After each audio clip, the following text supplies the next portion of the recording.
Hello, everyone.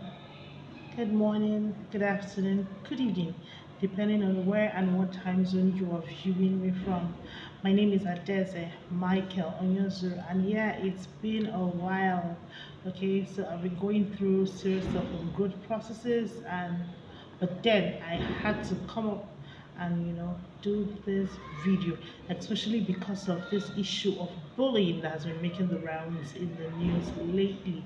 It's quite a pity that that child had to go through that, in the hands of a fellow student. Now, talking about bullying, you may need to go to my YouTube channel to look up a video I had done some time ago on bullying. Okay, but straight to it, the question is, as a parent, how do you protect your child from bullying? How do you teach your child to protect themselves from bullying? You see, the truth about bullying is that bullying will always occur, because there are children out there who, the environment in which they are raised is questionable. So yes, bullying will always occur. As a parent, you may not completely have control over the fact that there will always be bullies around your children. But then it is important that you take responsibility for your own child. And that's why I'm making this video.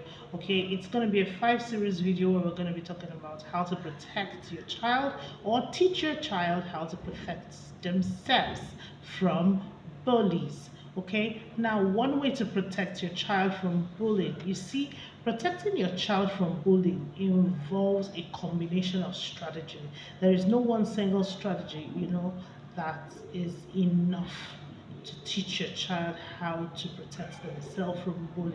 And it's a combination of strategies. But for this video, I'm going to be teaching you one of the strategy, and that strategy is you must encourage open communication with your child. It's important that you encourage open communication with your child. Now, when you do this, your child feels very comfortable to discuss any issue with you. Your child feels very comfortable, to discuss any issue with you. And there are ways to encourage open communication in your child. Now, one of the ways is create a supportive and non-judgmental environment.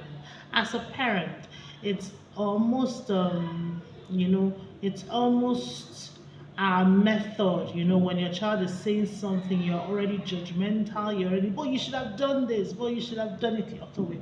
But see, if you are going to win your child and create that open communication between you and your child, it's important that you create a supportive and non-judgmental environment. Your child must know that you have got his or her best interest at heart.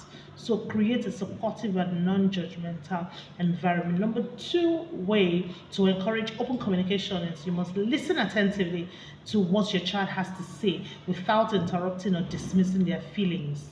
Now, while listening, it's important that you drop that device in your hand.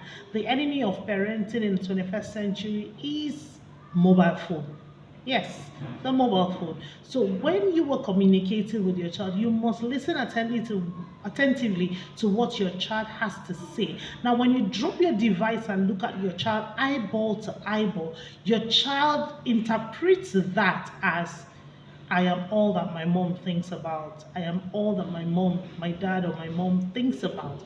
They interpret it as value. They interpret it as love. So you must listen to your child. Do not get distracted. When it's time to listen, drop whatever thing it is you're doing. Let your child sit and look straight into your child's eyeball. That way your child interprets it as being loved. Okay? Now, the third way to encourage open communication in your child is be approachable and available for conversation.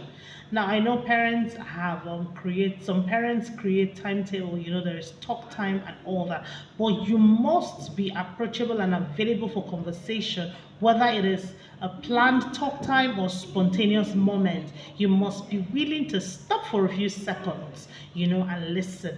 When your child has the impression that you were too busy for him or her, they tend to shut down and stop on what's the use anyways. After all, mom is always busy, dad's always busy. Okay, so you must always make out time, be approachable, appear approachable. Stop putting on that aura of busyness, that aura of being stressed, of being tired when you walk into your home. Be available, be approachable. Let your child be able to stop you at any point in time to assess you, if he has something to say. Another way to encourage open communication in your child is you must show genuine interest in your child's interest, in their concerns and their experiences. When they're telling you what happened in their day, you must show genuine interest. Listen to me. Children know when you're genuinely interested in what concerns them. Yes, they know. So you must show genuine interest in your child.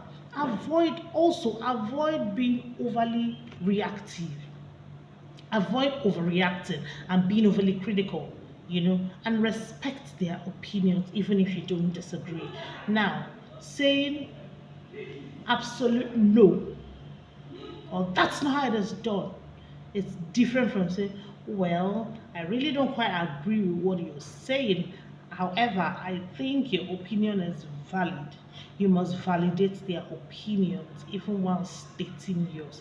See, parenting is a skill, and no matter how, and what you do, there are certain skills you must acquire to be able to be an effective parent. I hope you learned something from this video.